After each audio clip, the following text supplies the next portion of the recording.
Dad's cheating again. Mom's done. My trust is shattered. My senior year was supposed to be epic. College applications, hanging with Brian, maybe even finally convincing Maya to go all the way. Instead, it became a front row seat to the implosion of my family. It started innocently enough. Dad asked me to grab his charger from his phone. He was sprawled on the couch, ostensibly watching a game but really just glued to his screen. Mom was in the kitchen, humming softly as she prepped dinner. Tension, thick and unspoken, always hung in the air between them lately. I swear you could cut it with a butter knife.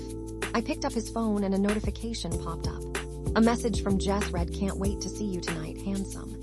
Winking face, he snatched the phone back so fast I almost dropped it. "Thanks, Liam," he mumbled, his face flushed. He deleted the message before I could get a good look, but the image, the heart, the winky face, the freaking name burned into my brain. Jess. Who the hell was Jess? I tried to shake it off. Maybe it was a client, some weird real estate thing. But the way he'd reacted, the sheer panic in his eyes, it felt familiar. Uncomfortably familiar. See, this wasn't the first time. When I was 10, I overheard Mom on the phone with Aunt Carol, her voice choked with tears. He swore it was a mistake, Carol just a one-time thing. He promised it would never happen again. I didn't understand what it was back then, but I knew it had something to do with Dad and another woman. Mom eventually forgave him, or pretended to anyway. Now, 7 years later, history seemed to be repeating itself. The thought made me sick to my stomach. I couldn't tell Mom, not yet. I needed to be sure. So I did what any self-respecting, increasingly paranoid teenager would do. I started snooping. It began subtly. I started paying closer attention to Dad's comings and goings. Late nights at the office became more frequent. He started taking business trips on weekends. He was always on his phone, whispering, then abruptly ending the calls when Mom or I walked into the room. He even started dressing differently, buying new clothes, splashing on cologne he hadn't worn in years. The midlife crisis was in full swing. One night, when he was at the office, I waited until everyone was asleep and snuck into his study. My heart pounded in my chest. This felt so wrong, so invasive, but I had to know. I found it tucked away in a file cabinet behind a stack of old tax returns, a credit card statement in a name I didn't recognize. Every month, charges for expensive restaurants, fancy hotels, and jewelry stores, all in the city. Then there were the emails. He thought he was clever, deleting them from his inbox, but he forgot about the sent folder. Long, gushing messages filled with promises and declarations of love, all addressed to Jessica. I printed everything out. My hands were shaking so badly I could barely operate the printer. The evidence was undeniable. He was cheating. Again. The next day, I told Maya.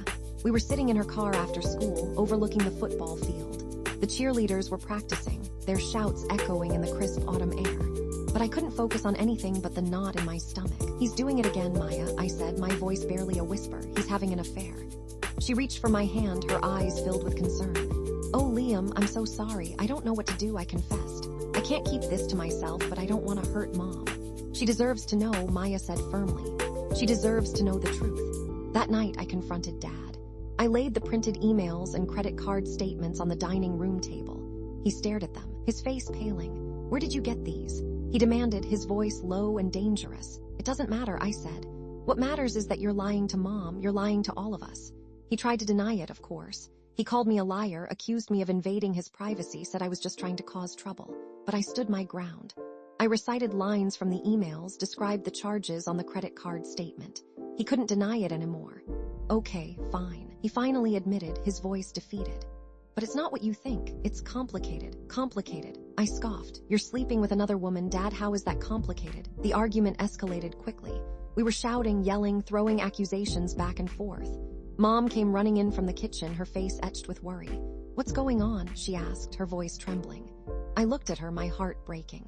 She deserved to know. "Dad's having an affair, Mom," I said, the words hanging heavy in the air. "I have proof." I showed her the evidence. She read the emails, her face growing paler with each line. Tears welled up in her eyes. "David?" she whispered, her voice barely audible. "Is this true?" He didn't say anything. He just stood there, looking ashamed. That was all the confirmation she needed. The next few weeks were a blur of anger, tears, and slammed doors. Mom confronted Dad, and their arguments shook the house to its foundation. Chloe, my younger sister, started having nightmares. The happy family facade crumbled, revealing the ugly truth beneath. Mom kicked Dad out. He moved into a small apartment in the city. The house felt empty without him, but also strangely lighter, as if a heavy weight had been lifted. The divorce proceedings started. Lawyers, court dates, financial statements, it was a mess. Dad tried to play the victim, telling Chloe and me that Mom was being unreasonable, that she was trying to ruin his life. He even tried to turn us against her, but we weren't buying it. We knew the truth. My grades started slipping. I couldn't focus on my college applications. The stress was overwhelming. Maya tried to be supportive, but even our relationship felt strained. I was too consumed with my own problems to be a good boyfriend. Mom, bless her heart, tried to hold everything together. She went to work every day, taught her classes, came home and cooked dinner. She put on a brave face for Chloe and me, but I could see the pain in her eyes. One day I decided to confront Jessica. I found her at Dad's real estate office, sitting behind a desk, looking smug. "What do you want?" she asked, her voice cold. "I'm Liam," I said, "David's son." Her eyes widened slightly. "Oh, I just wanted to know why," I said. "Why you would do this to my family?" She shrugged. "Your dad and I have a connection, something your mom couldn't give him." I stared at her, disgusted. "You're a home wrecker," I said. "You're pathetic." I walked out of the office, feeling sick to my stomach. The encounter didn't give me any answers, it just made me angrier. We were all forced to attend family therapy. It was awful. Dad sat there, trying to justify his actions, blaming Mom for his unhappiness. He even had the gall to say that the affair was a wake-up call that had made him realize what he truly wanted. I couldn't take it anymore. "You're a liar, Dad," I said, my voice shaking with rage. "You're selfish and manipulative, and you've ruined everything." I stormed out of the room, slamming the door behind me. I started seeing a therapist myself. It helped a little. She listened to me, validated my feelings, and taught me coping mechanisms. The divorce was finalized a few months later.